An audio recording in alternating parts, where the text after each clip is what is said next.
I'm Cape Joel, and this is Comic Smack, your weekly, daily, all the time, anytime comic book show where I give you your fix of everything you need to know from the world of comic books and superheroes. And on today's show, we are taking a closer look at Teen Titans issue number 18. Has Garfield Logan gotten in over his head? Will it cause him to come to blows with his teammates? Well, let's hop on in together and find out, shall we? Alrighty then, so as the comic opens up, we're treated to a flashback to Beast Boy's childhood, and not the crappy Scott Lobdell retcon stuff, I'm talking the original stuff. He's living with his mother and father on a nature preserve, and one day he gets scared by a mysterious green monkey, which if you know the character's lore will be part of how he got his powers, but this isn't him getting bit or getting sick or anything, so I don't really know at what point this takes place. This is also apparently before Gar gets adopted by the Doom Patrol. I have no idea why DC is being so weird about Beast Boy's origin. Now, in the present, Beast Boy is helping out the tech group Nevrland work on their brand new VR project called Pixie. Get it? It's all Peter Pan references. Nevrland is totally not evil or anything. They're just, you know, preying on a bunch of outcast kids, promising them the ultimate escape from their problems. Now, back at Titan's Tower, Kid Flash and Raven are rebuilding their base of operations. You know what, I gotta say, I really relate to Wally in this story, mainly because all he wants to do is jump the hot goth girl's bones. And I mean, really, I think that's the best characterization he's gotten in a long time, wouldn't you agree? Now, while all of that is going on, Damian Wayne Robin is still hot on the trail of Neverland and their strange new chip tech that he believes caused one kid to go crazy. Luckily, using his elite hacksaw skills, he manages to intercept an email inviting people to a brand new showcase of Neverland technology, including the new codename Pixie.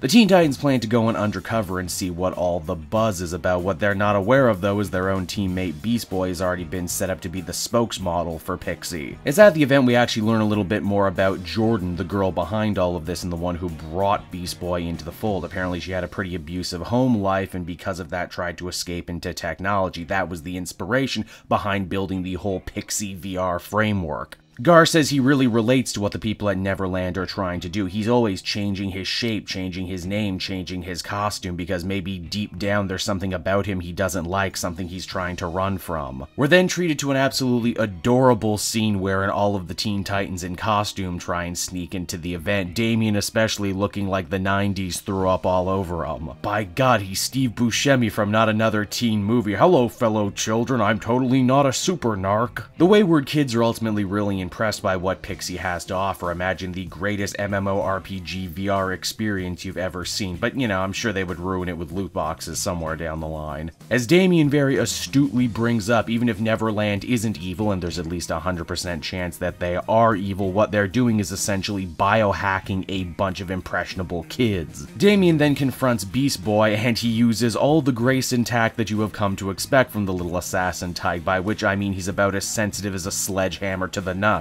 He basically says, hey Gar, you can be a joker, you can be a pawn. Gar doesn't take too kindly to them fighting words or being made out to be the bad guy by his team, and even though he won't raise a hand to them, Jordan is a little different, especially because she now essentially controls his brain. She forces Beast Boy to transform and attack his teammates, but moreover than that, she blocks the team's escape by putting a bunch of mind-controlled teens in between them and the exit. And it's right there that the comic ends, everyone, so that's Teen Titans number 18. And overall I did enjoy it, even if there were a couple nagging complaints that kept me from rating it higher. Mainly that is that Beast Boy is way too dumb for his own good in this story. I mean, you know, we're supposed to feel bad for him because he's going through a bit of an identity crisis right now, but still, you have no sympathy for him when he's just barreling ahead and making such boneheaded decisions. Damian also kind of goes back and forth on his development in this story. I mean, up until now, we've seen him understand the importance of friendship and grow closer to the Teen Titans, but he just can't help but burn a teammate in need when he has a really good zinger in his back pocket. I mean, I guess you could argue there's still a lot of leftover animosity from Super Sons of Tomorrow, but it seems like they should have had a big talk about that they just ended up not having. Overall, though, still pretty good and will probably satisfy the Teen Titans fan in your life, which is why I would end up giving it a 7 out of 10. So that's Teen Titans, everyone. I hope you enjoyed it, and as always, be sure to take a closer look at some of the other videos I have available on the channel. Then you can follow me on Twitter and Facebook at Cape Joel, so you're always up to speed on on what I'm doing next. And hey, if you like what I do and are feeling in a supportive mood, please check out my Patreon link down in the description. Patrons get exclusive access to videos and content before anyone else, and you can do so for as little as $1 a month. So until next time, everyone, this has been Cape Joel. Thank you so much for watching and listening, and I'll see you all again later. Bye-bye.